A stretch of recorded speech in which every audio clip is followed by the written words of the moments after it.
all, this is Palak Nanang studying MBBS and welcome to my YouTube channel.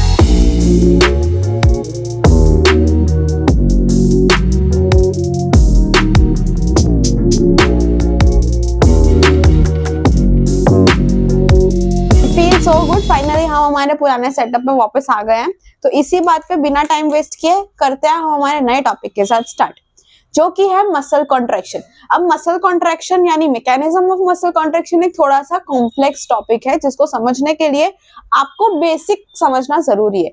इसीलिए मैं directly muscle contraction पर से as a topic पे नहीं जाना चाहती हूँ। पहले मैं एक या दो बेसिक ऐसे टॉपिक्स बताना चाहती हूँ, क्योंकि अगर आपको वो नहीं आएगा तो फिर आप किसी भी माइका लाल से समझ लो, आपको अच्छे से क्लियर नहीं हो पाएगा।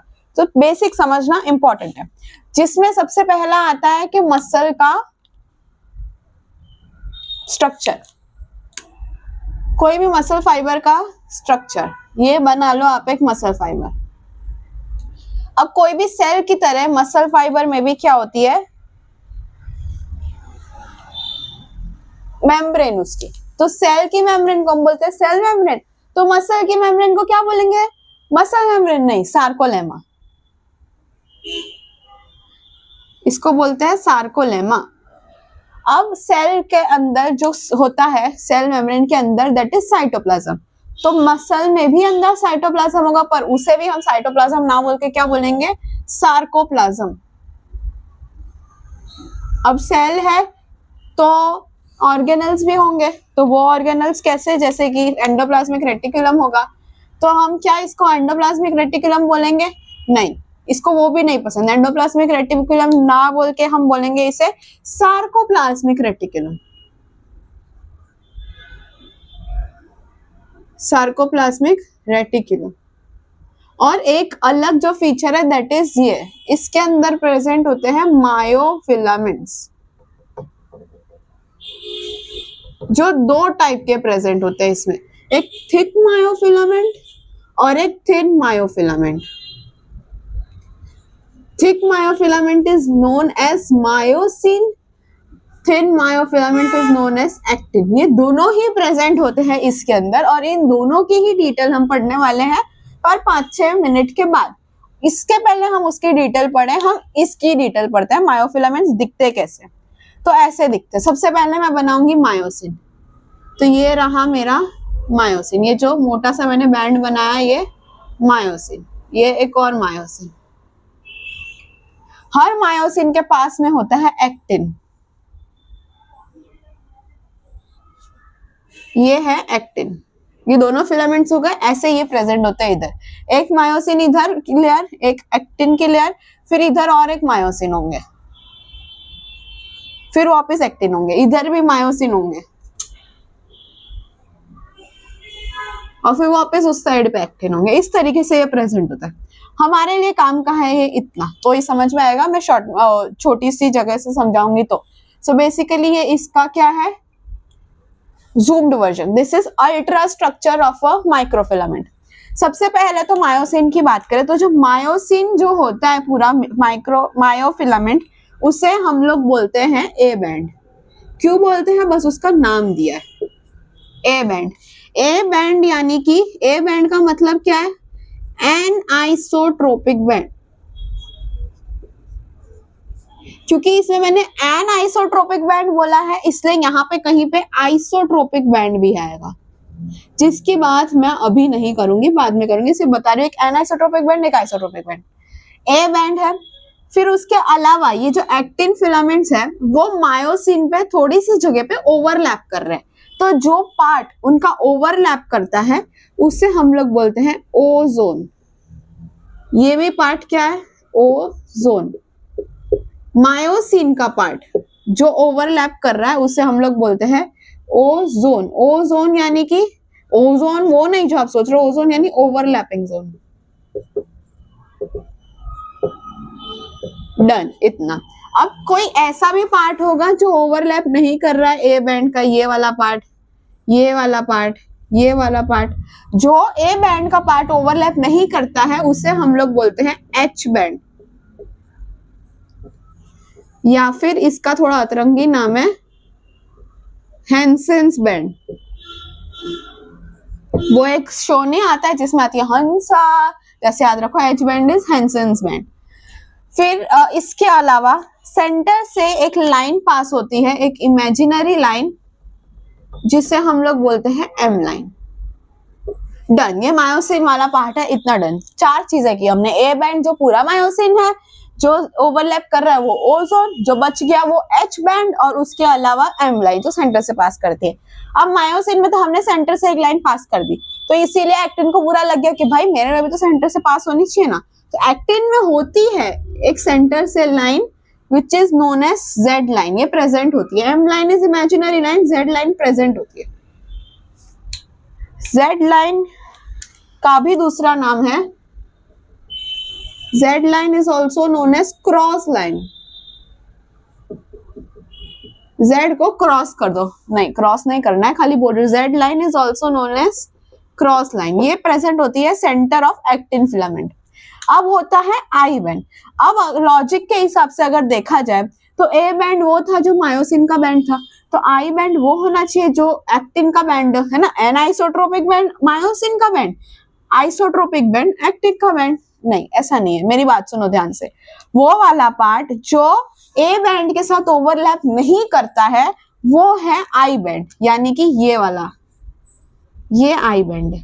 मतलब आई बैंड है तो सिर्फ एक्टिन ही, पर लेकिन उसमें ओवरलैप नहीं होना चाहिए। मायोसिन में तो ए बैंड पूरा मायोसिन था, भले तुम एक्टिन ओवरलैप कर रहे हो कि नहीं कर रहे हो उससे उसको फर्क नहीं पड़ रहा। वो प्रॉब्लम तो एच बैंड की है कि तुम ओवरलैप नहीं करने चाहिए हो, लेकिन ए बैंड को ऐसा कुछ नहीं है, उसको पूरा का पूरा मायोसिन पसंद है, वो पूरा ए बैंड के। लेकिन आई बैंड ऐसा है कि जहां पर मायोसिन ना हो सिर्फ वही वाले पार्ट को हम आई बैंड बोलते हैं। दिस इज आई बैंड, समझे इतना। अब एक जेड लाइन से लेकर के दूसरे जेड लाइन तक के डिस्टेंस को हम लोग बोलते हैं sarcomere. Sarcomere is the structural and functional unit of muscle. जैसे कि cell is the structural and functional unit of life, sarcomere is the structural and functional unit of muscle. इस सार्कोमियर में क्या क्या आया? ये आधा आई बैंड आया, ओजोन आया, एच बैंड आया, ओजोन आया, आई बैंड आया, या फिर ऐसे बोल सकते हैं आधा आई बैंड आया, ए बैंड आया और आधा आई बैंड आया। सिंपल इतना, यानी कि एक आई बैंड और एक ए बैंड, पर ऐसा डायरेक्टली नहीं। सिर्फ मैं समझाना चाह रही हूँ कि एक जेड लाइन से दूसरे जेड लाइन तक जो होता है वो सार्कोमियर होता है। ये सिंपल सी बात समझ में आया आपको कि कैसे प्लेसमेंट होता है एक्टिन और मायोसिन का, ये जानना जरूरी है मसल कॉन्ट्रैक्शन के टाइम पे। तो कॉन्ट्रैक्ट करेगा तो क्या होगा, रिलैक्स करेगा तो क्या होगा। डन। अब मैं आपको नेक्स्ट बताती हूँ कि ए बैंड और आई बैंड के बीच में डिफरेंस। एक्चुअली मैं नहीं, वो आप बताओगे। Difference between A band and I band.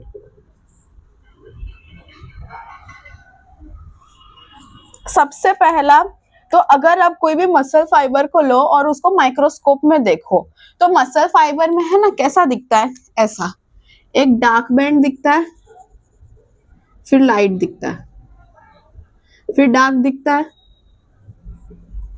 फिर ऐसे लाइट दिखता है, फिर डार्क दिखता है। ऐसा क्यों होता है? क्योंकि ये वाला जो पार्ट है वो मायोसिन यानी ए बैंड वाला पार्ट है, और ये वाला जो है वो आई बैंड वाला यानी कि एक्टिन वाला पार्ट है।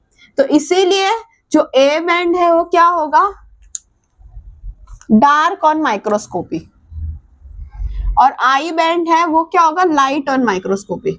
मतलब ये तो कॉमन सेंस है ना, वो मोटा है मायोसिन, तो ठीक है, तो ज्यादा डार्क दिखेगा ना एज कम्पेयर टू। अब तुम एक बाल रखो और बहुत सारे बाल एक साथ इकट्ठे करके रखो तो ऑब्वियसली जो बहुत सारे बाल एक साथ है वो ज्यादा डार्क दिखेंगे एक कंपैरिजन में। फिर दूसरा, ए बैंड में जो एच जोन है इज कंपैरेटिवली लाइटर देन जो दूसरा ए बैंड है।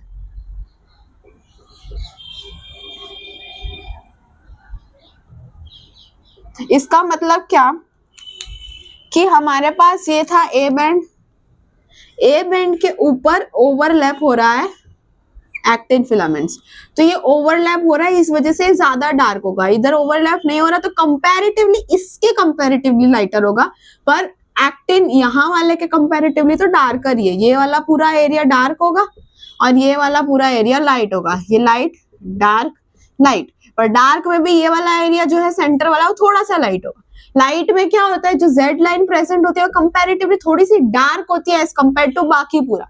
तो इसमें मैं क्या लिखूं कि Z line is comparatively darker.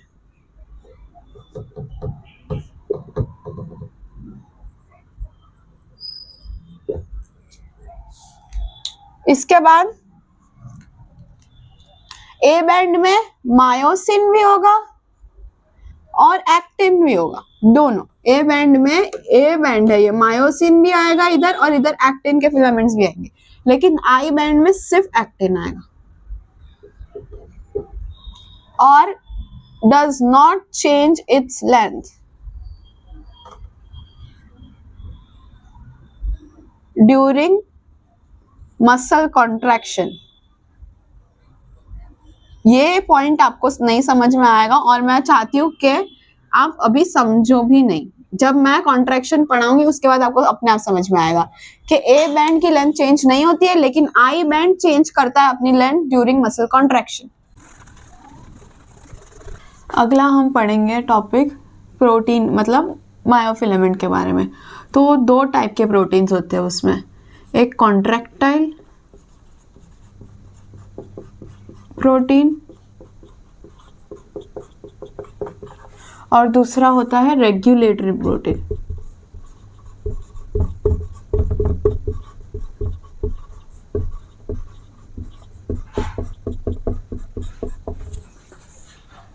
हमने क्या पढ़े थे, मायोफिलामेंट्स दो टाइप के होते हैं, एक थिक और थिन। तो जो थिक वाले होते हैं ना, थिक मायोफिलामेंट, वो कॉन्ट्रैक्टाइल प्रोटीन में आते हैं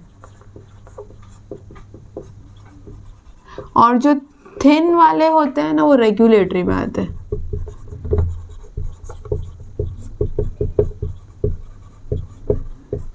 इसमें थिक मायोफिलामेंट में मैंने आपको क्या बताया था, कौन आता है, मायोसिन, और थिन में कौन आता है, एक्टिन। ये मैंने आपको ऑलरेडी बताया, लेकिन इसके अलावा दो और आते हैं, एक ट्रोपोनिन और एक tropomyosin. Myosin, actin, troponin, tropomyosin. अब जो मायोसिन है ना वो एक प्लूरल नेम है। इसका मतलब क्या, मायोसिन ऐसा दिखता है,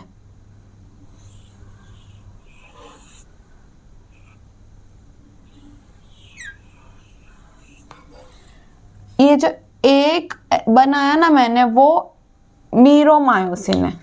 अगर मैं सिंगल की बात करूं तो मीरोमायोसिन है, लेकिन अगर दोनों को मिला के बात करूं तो उसे हम मायोसिन बोलते हैं। अब ये मायोसिन जो है उसके तीन पार्ट्स हैं।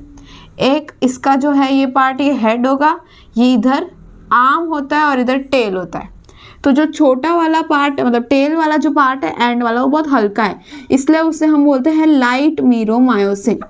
और जो बड़ा वाला पार्ट होता है जहाँ पे हेड होता है उसे हम लोग बोलते हैं हैवी मीरोमायोसिन। क्योंकि हैवी पार्ट है तो उसे हैवी मीरोमायोसिन, लाइट पार्ट है तो उसे लाइट मीरोमायोसिन। दो साइट होते हैं इसके अंदर, दोनों के अंदर दो दो साइट्स प्रेजेंट होते हैं। एक साइट होता है एक्टिन बाइंडिंग साइट, इसका मतलब ऐसी साइट जहां से वो एक्टिन को बाइंड करेगा। दूसरी होती है ATP site, ATP binding site. ये हर चीज क्यों होती है, उसका क्या फंक्शन है, आपको धीरे धीरे समझ में आने लगेगा, पर क्या कहाँ होता है हम पहले उसके लिए वो समझेंगे। जो मायोसिन है वो दो ग्लोब्यूलर हेड की बात कर रही हूँ मैं गिना के। वो जो ग्लोब्यूलर हेड है उसके अंदर दो साइड्स प्रेजेंट होती है, एक वो साइड जहाँ पे एक्टिन बाइंड करेगा, एक वो साइड जहाँ पे एटीपी बाइंड करेगा। अब अगर आपको समझना है तो मैं आपको स्पॉइलर दे देती हूँ कि मैं क्या कहना चाह रही हूँ। कि क्या होता है, एटीपी बाइंडिंग साइट होती है, वहां पे प्रेजेंट होता है एटीपीएस। एटीपीएस का मतलब क्या है कि वो ही पहली बात तो एक एंजाइम है और वो एटीपी को तोड़ेगा, तो इसका मतलब वो हाइड्रोलाइज करेगा एटीपी को, जिससे एक्टिन और मायोसिन एक दूसरे को बाइंड करेंगे। अगर एक्टिन और मायोसिन एक दूसरे को बाइंड करते हैं तो उससे क्या होता है, मसल की कॉन्ट्रैक्शन होती है। और वही हमें करना है, इसे ही डिटेल में हम पढ़ेंगे। जो एटीपी बाइंडिंग साइट है वहां पे एटीपी होता है और वहां पे एटीपीएज भी प्रेजेंट होता है जिससे एटीपी टूटता है।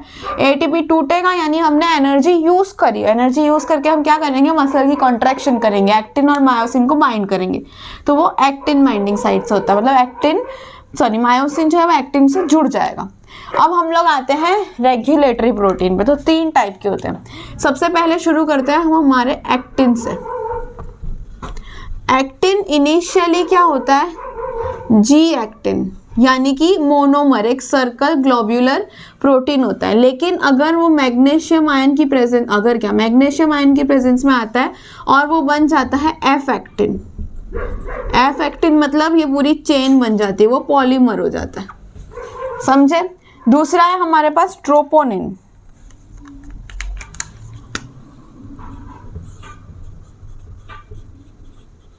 ट्रोपोनिन भी 3 टाइप का होता है, ट्रोपोनिन आई, टी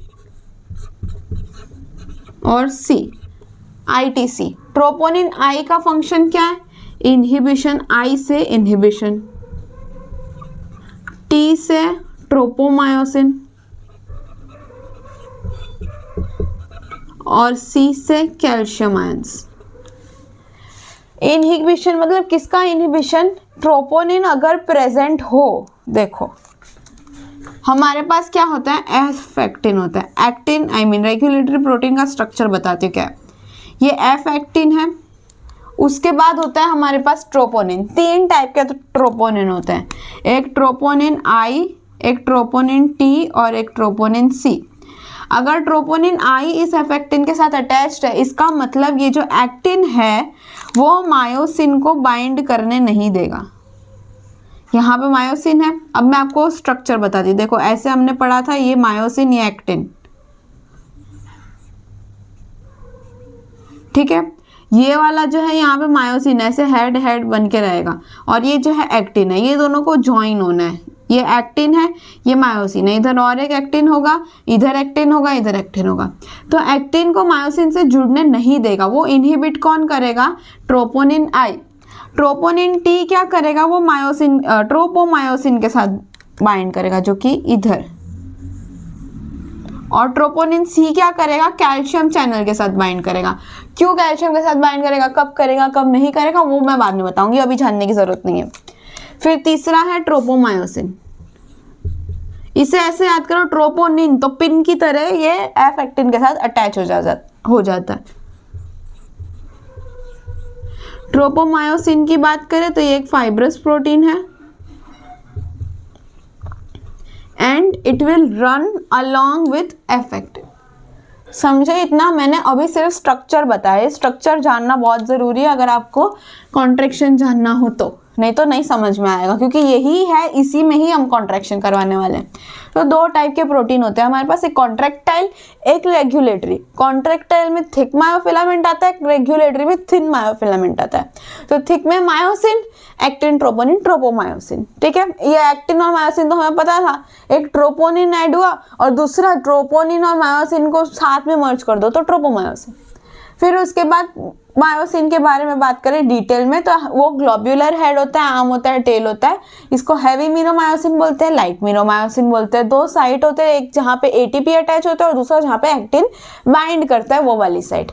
अब इसका फंक्शन क्या है कि जो एटीपी है वो टूटेगा, एटीपी टूटेगा तो इसका मतलब एक्टिन वाली जो बाइंडिंग साइट है वो बाइंड होगी मायोसिन, मायोसिन एक्टिन के साथ बाइंड होगा, इस वजह से मसल की कॉन्ट्रैक्शन होगी।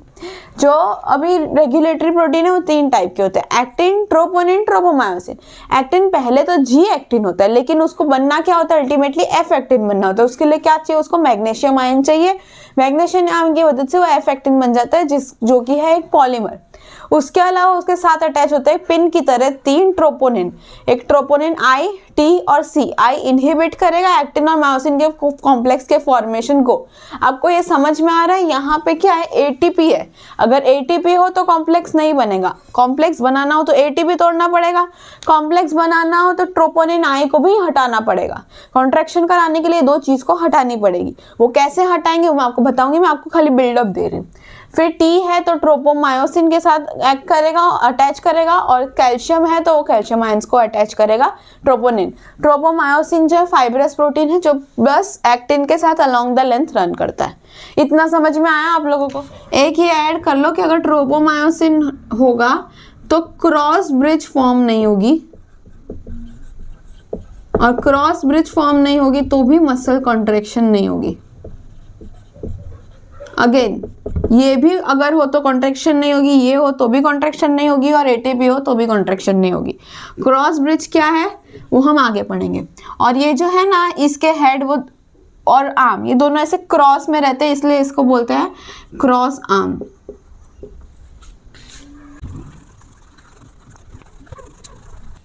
अब आप लोग मुझे बताओ कि difference between myosin and actin.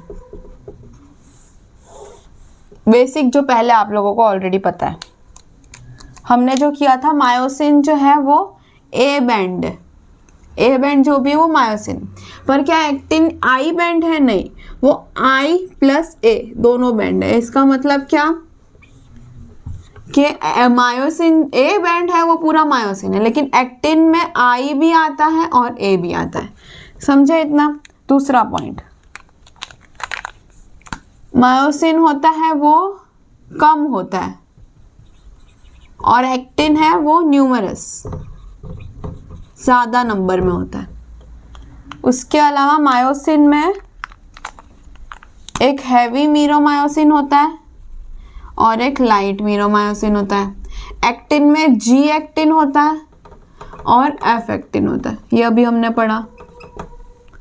फिर उसके अलावा इसमें क्रॉस ब्रिज प्रेजेंट होती है, इसमें नहीं होती है। क्रॉस ब्रिज क्या है वो मैं बताऊंगी आगे। ये स्लाइड नहीं करता और ये स्लाइड करता है। इसका मतलब क्या कि जब कॉन्ट्रैक्शन करनी होती है ना तो एक्टिन आगे की तरफ आता है मायोसिन के साथ अटैच करने के लिए, लेकिन मायोसिन अपनी जगह पे ही रहता है। तो इसका मतलब स्लाइड कौन करता है? एक्टिन करता है। जो मायोसिन है वो क्या होता है? Free from both sides. इसका मतलब यहां से कहीं से अटैच है? नहीं, लेकिन क्या ये अटैच है एक्टिन? हाँ, अटैच टू जेड लाइन। जो एम लाइन है उसके साथ अटैच नहीं होता है बैंड, वो सिर्फ इमेजिनरी लाइन है जो सेंटर से पास होती है, लेकिन जो एक्टिन है वो जेड लाइन से अटैच्ड रहता है, ये समझना। एक लास्ट बात कि ये जो है ये रफ सरफेस होता है इसका, और इसका स्मूथ सरफेस होता है। इतना लिखो, फिर फाइनली हम मैकेनिज्म ऑफ मसल कॉन्ट्रैक्शन पे आते हैं। अब हम समझेंगे मैकेनिज्म ऑफ मसल कॉन्ट्रैक्शन, और ये अब इतना आसान हो चुका है कि आपको 90% ऑफ द थिंग्स ऑलरेडी पता होगी। सबसे पहले तो मसल कॉन्ट्रैक्शन हम शुरू से शुरू करते हैं कि मतलब मसल क्यों कॉन्ट्रैक्ट करेगा।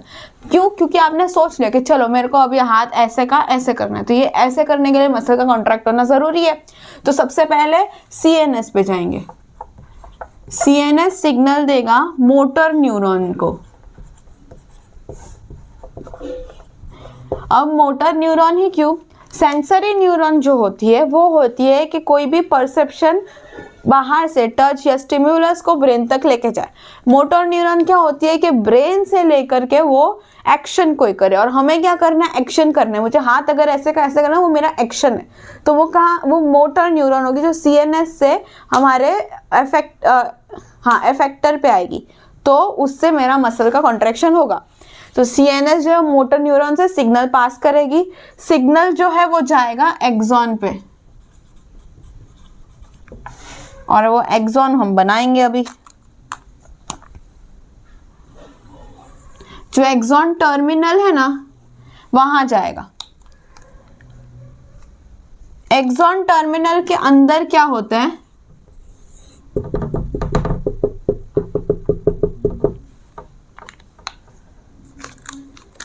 ये हमारा एक्सॉन टर्मिनल है, ये सिनेप्टिक वेसिकल्स,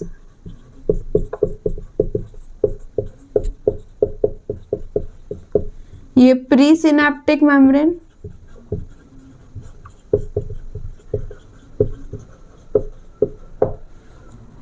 यहाँ पे जो होगा वो होगा सिनेप्टिक क्लेफ्ट। ये सब हमें पहले से ही पता है, हम न्यूरोमस्कुलर जंक्शन में करते हैं। फिर ये होगा हमारा मसल फाइबर, तो पोस्ट सिनेप्टिक मेम्ब्रेन। क्यों मसल फाइबर? क्योंकि हमारा जो मोटर न्यूरॉन है वो सीएनएस से अपना न्यूरॉन लेके मसल पे ही आएगा ना उसको कॉन्ट्रैक्ट करने के लिए, तो ये हमारा पोस्ट सिनेप्टिक मेम्ब्रेन है। अच्छा, अब मैं एक चीज आपको बताना भूल गई थी, ये जो है ये है टी ट्यूब्यूल, टी ट्यूब्यूल या फिर ट्रांसवर्स ट्यूब्यूल। जो सार्कोलेमा होती है यानी कि सेल मेम्ब्रेन होती है मसल की, वो ऐसे इनवेजिनेशन करती है। जो इनवेजिनेशन होता है ना वो टी जैसा दिखता है, इसीलिए इसे हम लोग बोलते हैं टी ट्यूब्यूल। अब क्या हो रहा है कि मोटर न्यूरॉन से सिग्नल आ रहा है, सिग्नल एक्सॉन टर्मिनल के पास पहुंचा, उसके बाद क्या होता है कि ये एक्सॉन टर्मिनल से इसको स्टिम्युलेट करना है। तो वो स्टिम्युलेट कैसे करेगा? वो सबसे पहले तो नॉर्मल न्यूरोमस्कुलर जंक्शन कैसे करता है, कैल्शियम का इन्फ्लक्स होगा इधर,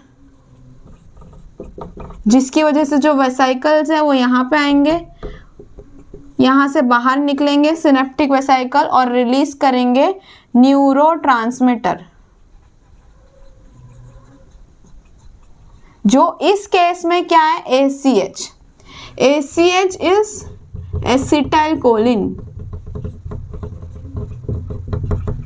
ACH is the neurotransmitter present inside the synaptic cleft, जो सिग्नल आने की वजह से is release from the axonal terminal into the synaptic cleft, synaptic vesicle है सॉरी, सिनेप्टिक क्लेफ्ट में यहाँ पे कलेक्ट होता है एसिटाइलकोलिन।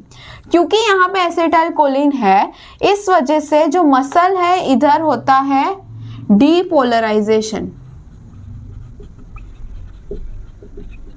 इस लेयर पे सार्कोलेमा में होता है डीपोलराइजेशन, जिसकी वजह से मसल का कॉन्ट्रैक्शन होता है। इतना सिंपल नहीं है, इसके आगे मैं बताऊंगी। ये हमारा ऊपर वाला पार्ट है। डीपोलराइजेशन मतलब क्या, Na+ अंदर जाएगा। समझे इतनी मेरी बात? ये है हमारा एक्सॉन टर्मिनल, जिसके अंदर है सिनेप्टिक वेसिकल। क्योंकि हमारे पास सिग्नल आया इधर कि हम लोगों को मसल को कॉन्ट्रैक्ट करना है, इसलिए ये कैल्शियम इन्फ्लक्स हुआ, वेसाइकल्स जो है वो रिलीज हुआ, एसिटाइलकोलिन यहाँ पे सिनेप्टिक क्लेफ्ट में कलेक्ट हो गया, जिसकी वजह से मसल के मेम्ब्रेन पे डीपोलराइजेशन हुआ। और इस वजह से जो सार्कोप्लाज्मिक रेटिकुलम है जो इसके अंदर प्रेजेंट है, वो सार्कोप्लाज्मिक रेटिकुलम में बहुत सारे कैल्शियम आयंस कलेक्टेड रहते हैं अंदर। वो बहुत सारे कैल्शियम आयंस जो कलेक्टेड रहते हैं वो बाहर आ जाते हैं, और वो बाहर आ जाते हैं तो मसल का कॉन्ट्रैक्शन कराते हैं। आपने शायद कहीं सुना होगा कि कैल्शियम ज़्यादा होता है तो मसल का कॉन्ट्रैक्शन होता है, जो कि टेटेनी में होता है। टेटेनी में कैल्शियम ज़्यादा हो जाता है, जिस वजह से मसल स्पाज्म हो जाता है, यानी बहुत ज़्यादा कॉन्ट्रैक्शन हो जाता है। But that is the story for other day. ये हमें इतना समझना है खाली कि डीपोलराइजेशन होता है, इस वजह से कैल्शियम का इफ्लक्स होता है, यानी बाहर आ जाते हैं फ्रॉम सार्कोप्लाज्मिक रेटिकुलम। यहाँ की स्टोरी अभी मैं बाद में वापस कंटिन्यू करूंगी, अभी हमें यहीं तक ही जानना है। और इसमें मैं एक और एडिशन करना चाहूंगी यहाँ पे, ACHE की। ACHE क्या है? Acetyl choline esterase. इसका मतलब क्या? एक ऐसा एंजाइम है, क्योंकि एज है, जो एसिटाइल कोलिन को खाता है। अब देखो यहाँ पे अगर मैंने वेसाइकल रिलीज करा, एसिटाइल कोलिन इधर था, जो एसिटाइल कोलिन था उस वजह से कॉन्ट्रैक्शन हुई डीपोलराइजेशन की वजह से। जब तक एसिटाइल कोलिन यहाँ रहेगा तब तक ये वाली मसल मेम्ब्रेन डीपोलराइज रहेगी और तब तक मसल कॉन्ट्रैक्टेड रहेगा। अगर हमें उस मसल को रिलैक्स करना है तो उसके लिए क्या करना पड़ेगा, इस एसिटाइल कोलिन को यहाँ से हटाना पड़ेगा ताकि डीपोलराइजेशन ना हो और हमारा मसल कॉन्ट्रैक्ट ना करे। तो वो एसिटाइल कोलिन को हटाने के लिए हम एसिटाइल कोलिन एस्टरेज लाते हैं, मतलब जो हमारी प्रॉब्लमेटिक है उसे खा जाओ।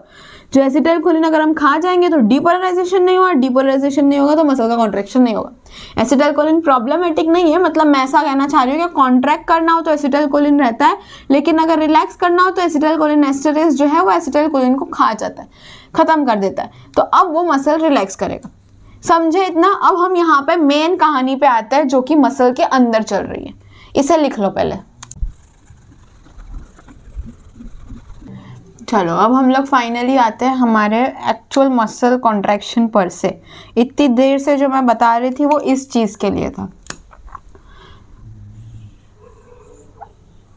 हमने कहाँ तक पहुंचा था कि हमारे डीपोलराइजेशन होगा मेम्ब्रेन का। डीपोलराइजेशन हुआ,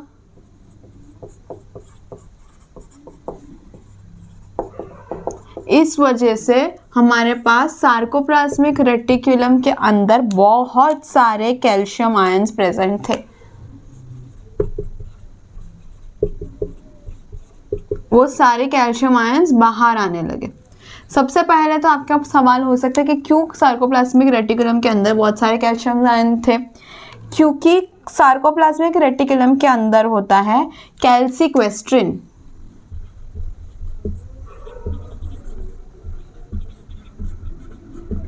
which is a calcium active transport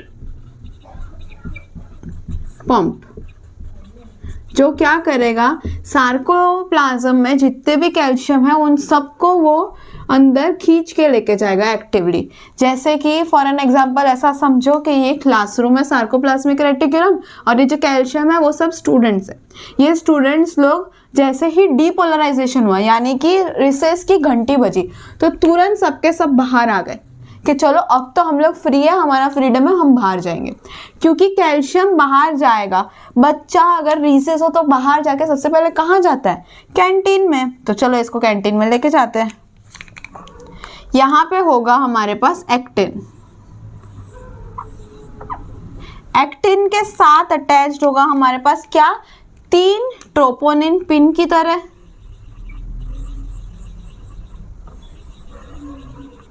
और एक होगा ट्रोपोमायोसिन, जिसको मैं एक सर्कल की तरह बताना चाहती हूँ। जैसे ही कैल्शियम बाहर निकलेगा वो जाके अटैच करेगा सबसे पहले इधर ट्रोपोनिन सी पे। ये जो कैल्शियम है, जो ट्रोपोनिन सी है वो हमारी कैंटीन है, सी फॉर कैंटीन।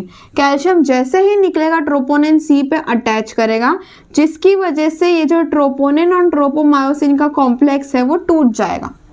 उसके अलावा इसके अंदर कन्फॉर्मेशनल चेंज आएगा, स्ट्रक्चरल चेंज आएगा ट्रोपोनिन मॉलिक्यूल के अंदर। समझे? 2 चीजें हुई, डीपोलराइजेशन हुआ, रिसेस की घंटी बची, जो भी बच्चे थे कैल्शियम थे वो बाहर आ गए। जो बाहर आ जाएंगे वो तुरंत किसके पास जाएंगे? ट्रोपोनिन सी के पास, जो कि कैल्शियम बाइंडिंग है, जिसका फंक्शन ये है कि वो कैल्शियम को बाइंड करेगा। और इस वजह से ये इसका स्ट्रक्चरल चेंज हो जाएगा ट्रोपोनिन का। वो ट्रोपोनिन और ट्रोपोमायोसिन कॉम्प्लेक्स जो बना हुआ था वो टूट जाएगा। अब जैसे मैंने आपको बोला था कि जो मायोसिन है उसके पास 2 साइट होती है, एक एक्टिन साइट होती है एक्टिन बाइंडिंग, और एक होती है एटीपी बाइंडिंग साइट। अब क्योंकि मायोसिन ने अपने घर में एटीपी के लिए एक रूम रखा है तो एक्टिन के पास भी होगा, तो वो एक साइट होती है मायोसिन बाइंडिंग साइट।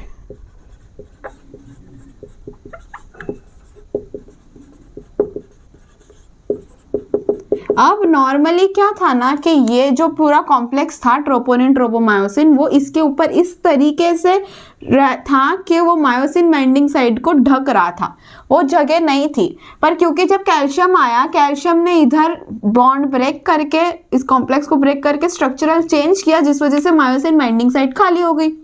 इतना समझे? यहाँ पे रूम खाली हो गया मायोसिन के लिए। मायोसिन के पास अभी भी जगह खाली नहीं है। मायोसिन के पास क्या है? उसके पास है एटीपी बाइंडिंग साइट पे। वो क्या करेगा? क्योंकि उसके पास एटीपी है तो अब कैल्शियम जब रिलीज होता है उस टाइम पे एटीपी टूटता है इनटू एडीपी और फॉस्फेट। जो एडीपी और फॉस्फेट, अब एटीपी टूटता है तो नॉलेज क्या है हमें कि एटीपी टूटे तो एनर्जी मिलेगी। एनर्जी कहाँ से आती है? उस फॉस्फेट से, जो मायोसिन यूटिलाइज करता है, और वो एक्टिन बाइंडिंग साइट के साथ मायोसिन बाइंडिंग साइट पे जुड़ जाता है। इसका मतलब ये वाला और ये वाला जो है, ये दोनों साइट जुड़ जाएंगे। तो मायोसिन क्या है? वो एक्टिन के साथ जुड़ गया। समझे इतनी बात? इस टाइम पे जो एटीपी है, सबसे पहले क्योंकि वो हाइड्रोलाइज हुआ, मैंने आपको ये पहले भी बताया था, एटीपी जो है वो किसकी मदद से? हाइड्रोलेज की मदद से टूटेगा इनटू एडीपी एंड पीआई। अब जब पीआई टूटेगा मतलब पीआई यूज होगा तो एक्टिन बाइंडिंग साइट से मायोसिन बाइंडिंग साइट पे वो अटैच करेगा और एडीपी भी बाहर निकल जाएगा, मतलब साइड भी हो जाएगा, उसको जगह चाहिए एक्टिन और मायोसिन को बाइंड करने के लिए। अब मैं आपको इसको ब्रॉडर वे में बताऊं तो ये देखो, ये हमारा मायोसिन था, ये हमारा एक्टिन था। एक्टिन हम ऐसे ऐसे ऐसे बना रहे हैं और मायोसिन कैसे बना रहे हैं, हम हेड के साथ बना रहे हैं, ये ऐसे है। एक एटीपी टूटा यहाँ पे मायोसिन के पास, एक एटीपी टूटा, अभी भी छोटा है, एक काम करते हैं,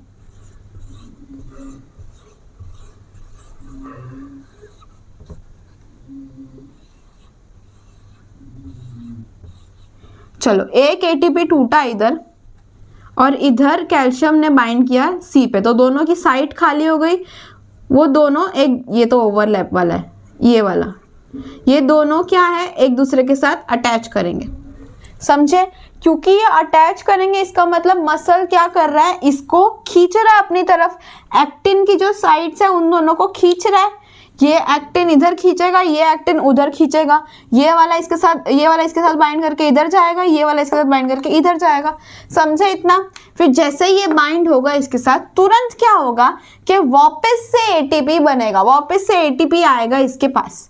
तुम समझ रहे हो मैं क्या कहना चाह रही हूँ? सबसे पहले हम लोग को दो चीजें साइमल्टेनियसली करनी है। यहाँ पे डीपोलराइजेशन हुआ, इधर कैल्शियम चैनल्स, कैल्शियम आयन बाहर निकले, कैल्शियम आयन ने मायोसिन के लिए जगह खाली करी और एटीपी ने अपने आप को तोड़ के अपना त्याग देके एक्टिन के लिए जगह खाली करी। ये दोनों अगर खाली हुए तो अटैच हो गए, ये दोनों बिछड़े हुए दोस्त थे जो अटैच हो गए, बस मौका चाहिए था इन लोगों को मिलने का।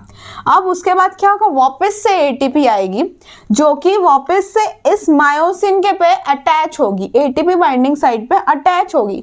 अभी मसल कॉन्ट्रैक्शन पूरा नहीं हुआ है, पहला कॉन्ट्रैक्शन नहीं हुआ है, क्योंकि अभी वापस से एटीपी आएगी। पहले एटीपी टूटी थी, जो ऑलरेडी प्रेजेंट एटीपी थी वो टूटी थी जो बाइंड हुआ था, पर अब वापस से एटीपी आएगी जिसकी वजह से वापस से अब ये दोनों का बॉन्ड ब्रेक होगा, ये दोनों अलग होंगे, जो नॉर्मल रिलैक्स स्टेट में थे वैसे में होंगे।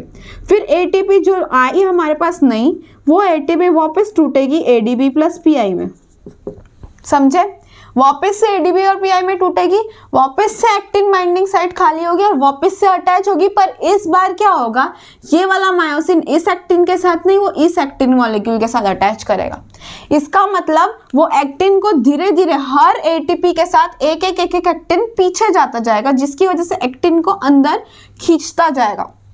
तो ये एक्टिन कैसे अंदर आते जाएंगे एक एक करके, जैसे पहले इसने इसके साथ अटैच किया पहले एटीपी की मदद से, फिर वो एटीपी तो यूज हो गया, फिर एक नया एटीपी आया जो एनर्जी हमको कॉन्ट्रैक्ट करने के लिए चाहिए, वो यही एटीपी है।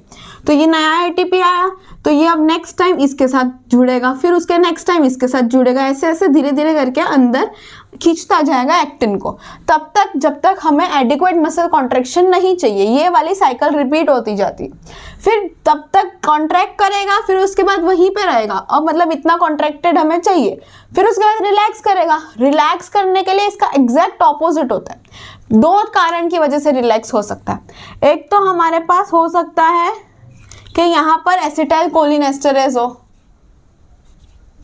जो एसिटाइल कोलिन को खाए, दूसरा एक हो सकता है हमारे पास कैल्सिक्वेस्ट्रिन। ये दो की वजह से हमारा रिलैक्सेशन होता है मसल का। अभी क्योंकि रिसर्च चालू है इसलिए सब लोग बहुत हाइपर एक्टिव है, कॉन्ट्रैक्टेड स्टेज में, यहाँ पे सब बहुत कुछ चल रहा है। जैसे ही वापस से बेल बजेगी, यहाँ पे एसी प्रिंसिपल सर आएंगे, ACH जो ACH को खा जाएंगे। अब उसके ACH बचा नहीं तो कोई कैल्शियम बाहर आने के लिए कुछ है ही नहीं, ACH था इसीलिए कैल्शियम बाहर आ रहा था।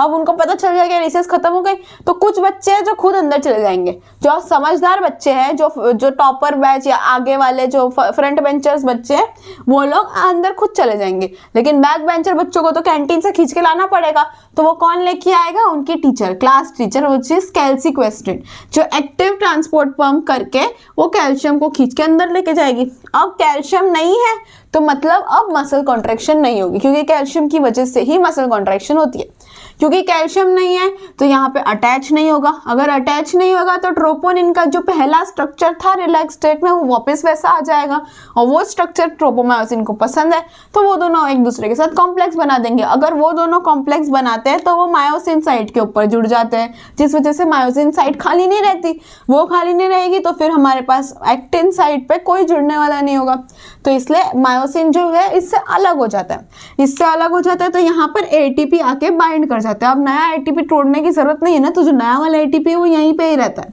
फिर उसके बाद वो रिलैक्स हो जाता है। सिंपल इतना ही है कॉन्ट्रैक्शन और रिलैक्सेशन में। क्विक स्टेप्स में आपको बताती हूँ वापस।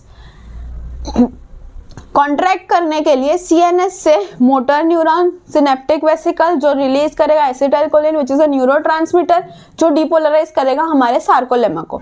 डिपोलराइजेशन की वजह से कैल्शियम रिलीज होगा, कैल्शियम सार्कोप्लाज्म में रिलीज होगा तो एक्टिन के में अटैच होगा रेगुलेटरी प्रोटीन, मतलब ट्रोपोनिन सी पे अटैच होगा।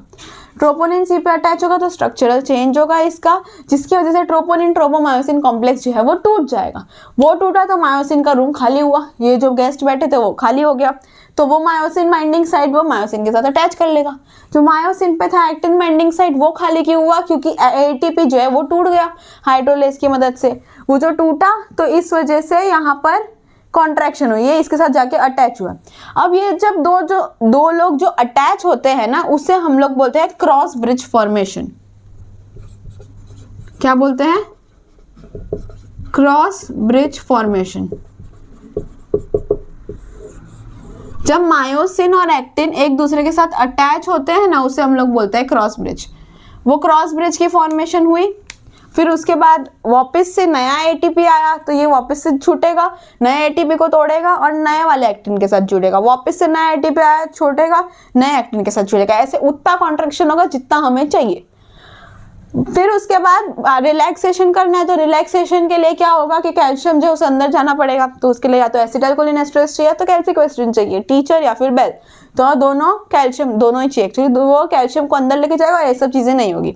अब मेरे को एक बात आप बताओ कि जब मसल की कॉन्ट्रैक्शन हो रही है तो सब बैंड्स वगैरह जो है उसकी साइजेस क्या होगी? ए बैंड क्या होगा, आई बैंड क्या होगा, ओ जोन क्या होगा और एच जोन क्या होगा? इन सब चीजों का क्या होगा, मतलब सेम रहेगा, बढ़ेगा, कम होगा? ये मुझे आप बताओगे खुद अपना दिमाग लगा के। 10 सेकंड दे रही हूँ, चलो, क्योंकि ये इंपॉर्टेंट है।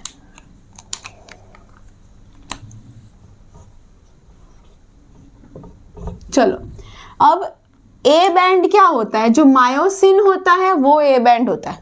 समझ में आया इतना? ये तो हमें पहले से ही पता है। तो जो मायोसिन है क्या वो अपनी साइज कम या बड़ी कर रहा है ड्यूरिंग कॉन्ट्रैक्शन? वो तो वहीं पे ही है ना, वो तो हिल भी नहीं रहा है बिल्कुल भी।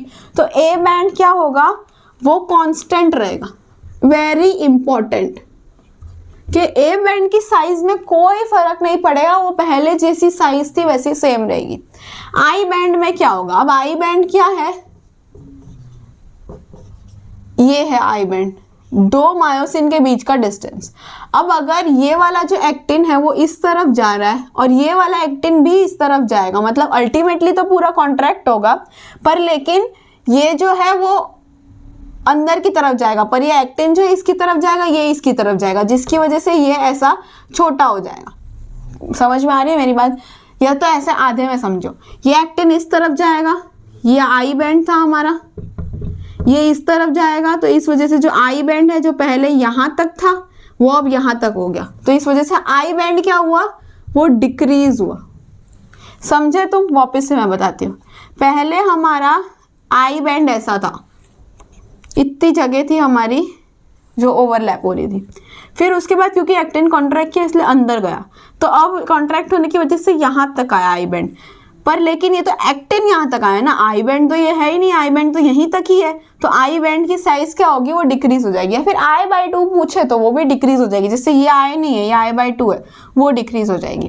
फिर ओजोन, ओजोन यानी ओवरलैप, तो पहले इतना ओवरलैप कर रहा था, बाद में बढ़ गया ओवरलैप, क्योंकि एक्टिन जो है वो मायोसिन के नजदीक आ रहा है, कॉन्ट्रैक्ट कर रहा है, तो ओजोन विल इंक्रीज।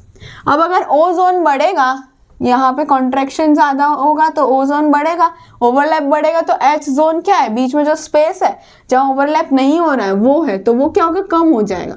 ओवरलैप बढ़ेगा तो बीच में स्पेस तो कम ही हो जाएगी ना, तो नॉर्मल कॉमन सेंस है। तो सिर्फ ए बैंड है जो कांस्टेंट है, बाकी आई जो है वो डिक्रीज हो रही है, एच जोन डिक्रीज हो रहा है, ओ जोन इंक्रीज हो रहा है। लॉजिक लगाना, इसको रट्टा मान जाओगे तो इंक्रीज डिक्रीज मिक्स हो जाएगा, वो मत करना, ठीक है। तो ये था हमारा पूरा का पूरा मसल का कॉन्ट्रैक्शन, इतना ही था। इसे याद करना बहुत ईजी है, कोई मुश्किल नहीं है।